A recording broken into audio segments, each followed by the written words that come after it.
Okay, Bluebirds, Niitaniko Kutjaw, and welcome back to the series on my channel known as the Media Reflection, where I discuss various media. In this media reflection, I'll be discussing the brilliant, yet emotionally manipulative webcomic known as Tower of God. Make sure to like, comment, and subscribe for more videos for the media reflection, and if you would like to hear more of my commentary on Tower of God, let me know in the comments down below. Please be aware that this video will include spoilers in order to provide context, so it's best if you're already current with this particular webtoon. I will be going back and forth between seasons and arcs, so revealing spoilers is undeniable. I do want to say that just because I believe Tower of God more or less toys with the reader's emotions, that doesn't necessarily make it a bad webcomic. In fact, Tower of God is one of my favorite webcomics, and despite my criticism of it in certain areas, I feel that it's one of the most unique and interesting stories I've probably ever read. Tower of God is one of the few stories that consistently surprises me and always has an unexpected twist. In most of the stories I read, I'm capable of guessing what's going to happen next, and I'm usually right, but this has never been the case for Tower of God. I believe that a lot of the greatness behind Tower of God comes from how it originated.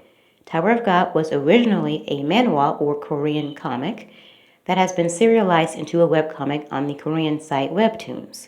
This is why it has so many chapters. It has since been featured on the site on a weekly basis and is currently on hiatus, but the author intends to continue the series for years.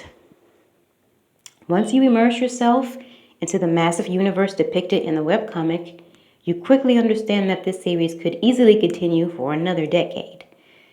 And yep, that's right, this webcomic is already a decade in the making and is still ongoing. Now, compared to most American or so-called Western webtoons, and ordinary, Tower of God runs circles around them as far as character development, complexity, artistic skill, and even dialogue is concerned. But unfortunately, despite all these things, Tower of God actually just isn't as popular in the West as some other webtoons. I believe this is due to several reasons, most of which I'll probably discuss in a separate video.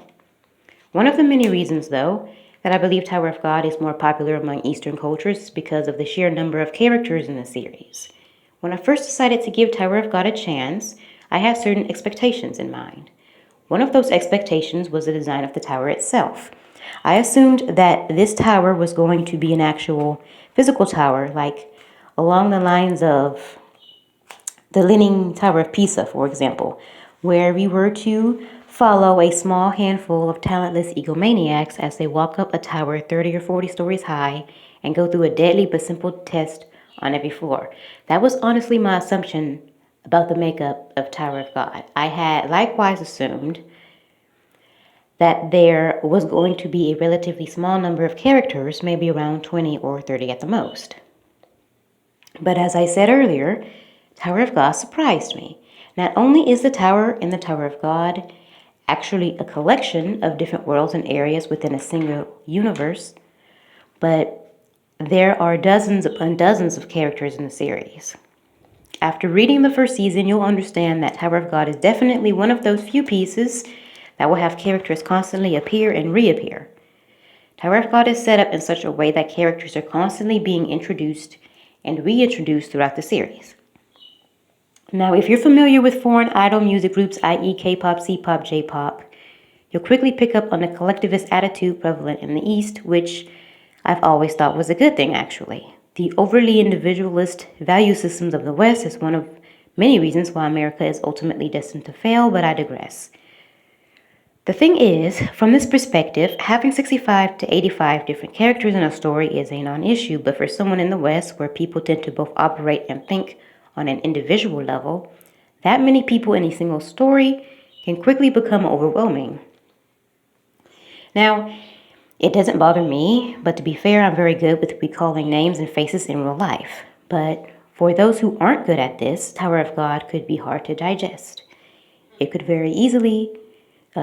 very easy to forget a character or a character's motivation and background due to the large number of characters, so that's one reason Tower of God isn't as popular outside Eastern cultures. But still, Tower of God is an overall very successful series. It's been produced into an anime and has a large fan base worldwide. I'm just trying to explain why it doesn't rank on the top 10 on the English site of Webtoons. Now, this gets me to my first point of what makes Tower of God such an emotional journey, the backstories. Usually a backstory is provided in order to not only shed some light on a character's motivation and origin, but also as a quick way to bridge a connection to the reader. In other words, most writers use backstories as a device to both provide information and to also make the readers emotionally invested in a particular character.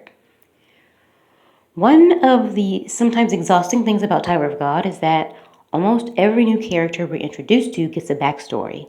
There are, of course, new characters we're introduced to that never get a provided backstory, but almost all characters in the series have brief flashbacks about their history in order to introduce who they are. Now, in Tower of God, practically everyone has a tragic backstory, and although it can be argued that this is a common trope for general Eastern stories and anime, I think the nature of these tragic backstories make Tower of God a bit different. Almost all backstories within Tower of God can directly or indirectly be related to Fug or Jihad and the 10 Great Families. And interestingly enough, Jihad and Company and Fug are the two main opposing forces within a tower. But the backstories are always very tragic and heartbreaking, and some backstories are sadder than others. Another interesting thing about Tower of God is its inclination to avoid labeling any one individual or entity exclusively as an enemy or villain. Most stories, even in the East, have a definitive bad guy the audience can comfortably oppose. But with Tower of God, the author has made a point of almost discouraging the audience from taking any particular side. At first, I found this to be quite refreshing, but at this point, for me, it's extremely frustrating. For example, when we're first introduced to Team Fug, they all appear unlikable and seem to be the villains of the tower, with the exception of the Devil Brothers, who never outright intended to be evil to begin with. Well, for Refugio, a leader of sorts within Team Fug and a direct opponent to Jue Viole Grace, Bam's alter ego, it seems apparent for us as an audience to oppose him. But then, toward the very end of the workshop battle arc, where Refugio faces off with Bam, Rack, and Kun in the place where Bam's first thorn fragment was located, we get a glimpse of his, again, surprisingly tragic backstory. In Refugio's one and only backstory, we discover that he has pain directly connected to Jihad and that he's blind. And perhaps sometime in the future I'll make a video discussing how remarkable it actually is that Refugio was able to accomplish all he had while being a blind man. And that's another thing about Tower of God that sets it apart from other stories. The theoretical bad guys in the story are almost always very skilled, smart, and gifted. But in reference to Refugio's backstory and reveal as a blind man, I really dislike the guy leading up to this reveal, so I found myself surprised at how I actually pitied him following this point. And it was at that point in the story that I began to question whether or not Fug, as a collective entity, should be viewed as a so-called villain or not.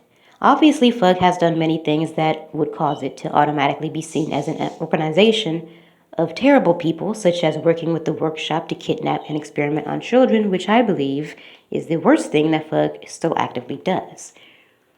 But what trips the audience up is that being composed of terrible people also applies to Jihad and the 10 Great Families. And interestingly enough, there are members of the 10 Great Families who are a part of Fug. But just like how not necessarily every last person from the 10 Great Families is evil, and not necessarily everyone in Fug is evil either.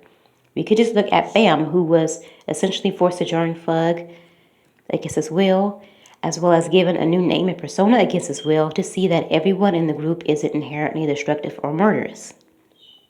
Now we get to the next thing the Tower of God is really good at, which would be striking a nerve for me. Throughout my time reading Tower of God, I've often been compelled to stop reading from time to time, but this incessant urging from deep inside and genuine curiosity about the storyline caused me to keep coming back to Tower of God.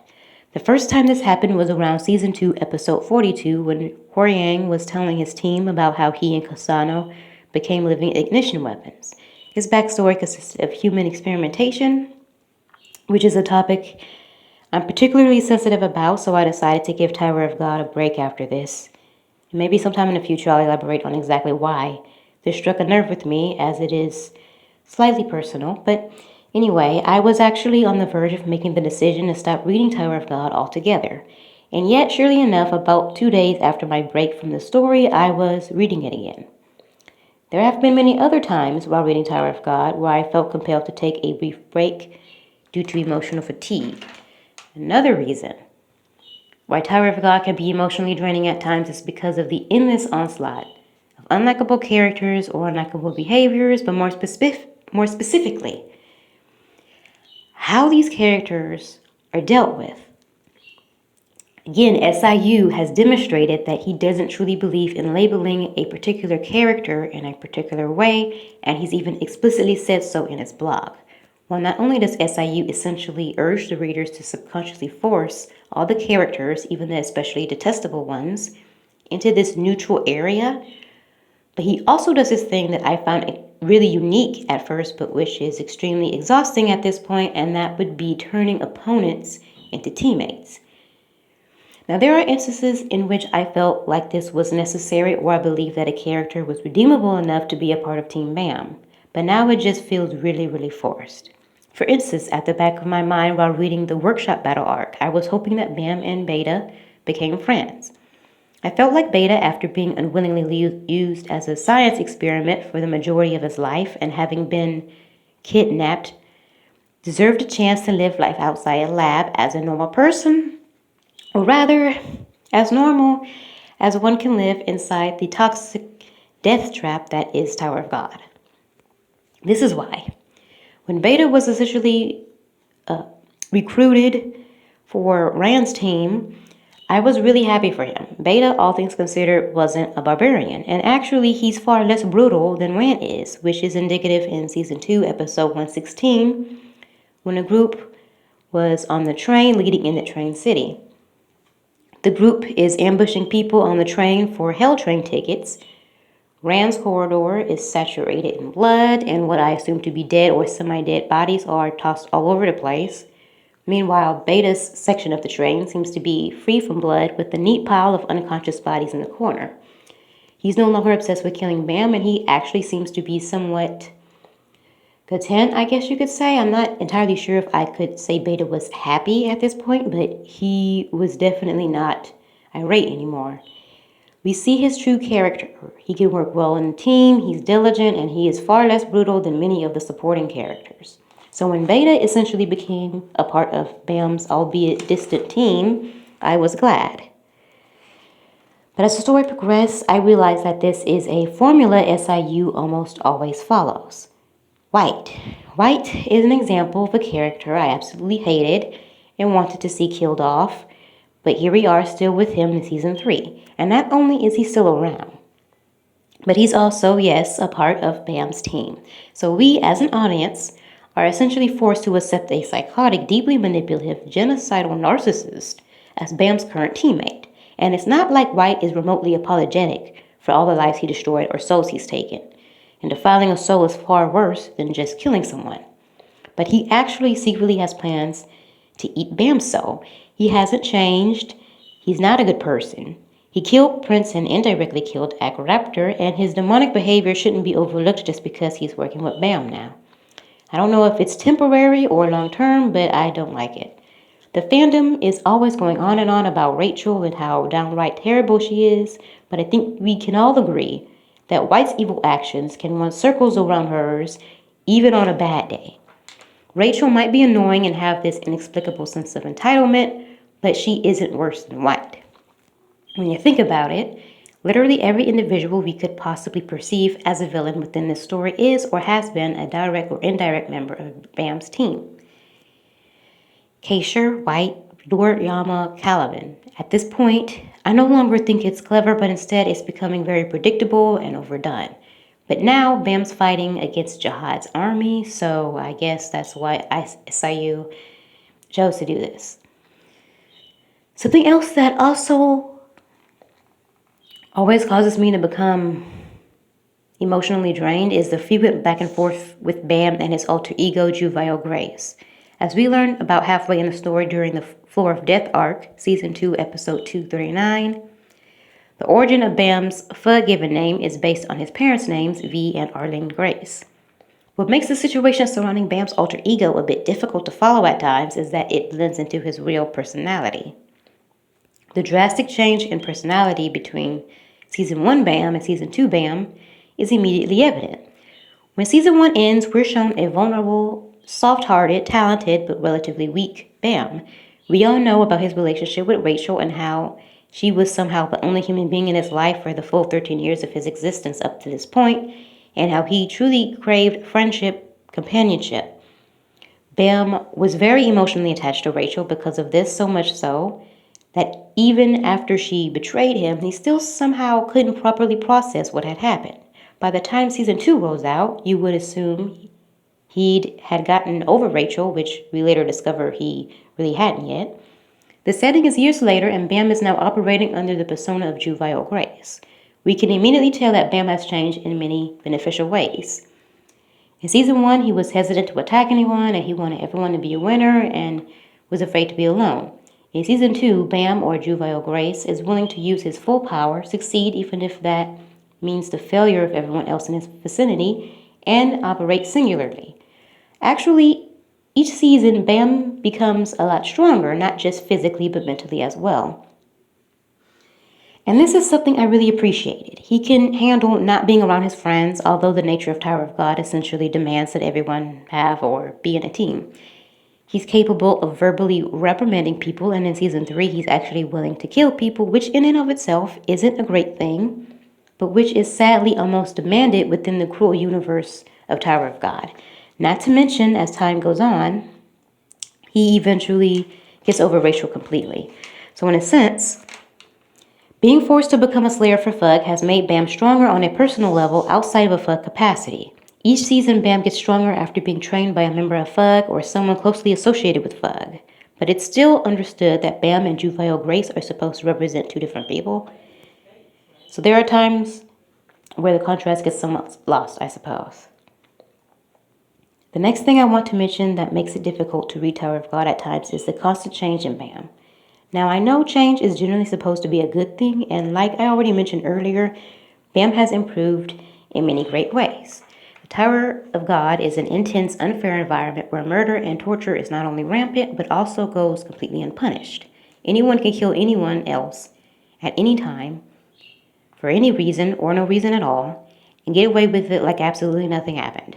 That's a whole topic in itself, though. But Bam is becoming stronger each season, which definitely comes in handy.